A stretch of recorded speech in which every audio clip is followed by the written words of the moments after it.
ഇന്റെ lunch box എന്തേമ്മ? ഓ, ഒരുങ്ങി കഴിഞ്ഞാ നേരെ സുബൈക്ക് തുടങ്ങിയതല്ലാണ്ട് ഒരുക്കോ? രാവിലെ നീട്ടി കഴിഞ്ഞാൽ നമുക്ക് ആ നാലോറെങ്കിലും ഒന്ന് അടിച്ചൊരു തന്നൂടെ എന്റെ കുഞ്ഞോളെ. എന്തോരം പണികൾ ഉണ്ടിച്ചിട്ട് എനിക്ക്. അമ്മ എന്ത് പറഞ്ഞിട്ടും കാര്യമില്ല, എനിക്ക് എക്സാം എടുത്തിരിക്കാം. അല്ലെങ്കിലും എനിക്ക് പഠിക്കാനുള്ള തന്നെ തീർന്നിട്ടില്ല. ഒരു എക്സാമിന്റെ പേരും പറഞ്ഞാണ്ട് ഇന്നലെ ഞായറാഴ്ച ഒരു ദിവസം ഒഴിവുണ്ടായിട്ടും കൂടി ഇജി അതൊന്നും തുടച്ചന്നില്ലല്ലോ. ബാക്കിയുള്ള ഒരു പണിയെടുത്തിട്ട് ഇല്ലാണ്ടാകും. കാക്കാന്റെ കല്യാണ ശേഷം ഇമ്മ ഇവിടെ കാര്യമായിട്ട് പണികളൊന്നും ചെയ്തില്ലല്ലോ. ഒക്കെ മറന്നു പോകാതിരിക്കാൻ എടുക്ക് നല്ലതമ്മ. അല്ലടി, ഞാൻ ആലോചിക്കുന്നു, ഇനിയിപ്പോ ഡോക്ടർ പറഞ്ഞ പോലെ പ്രസവം വരെ ഇനി കുനിയരുത് ചെരിയരുത് എന്നൊക്കെ പറഞ്ഞതില് വല്ല കാര്യം ഉണ്ടാവുമോ? പിന്നെ കാര്യമില്ലാണ്ട് ഡോക്ടർമാർ അങ്ങനെ പറയോ?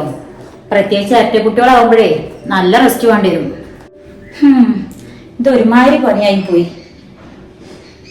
എന്നാലും കാക്കാക്ക്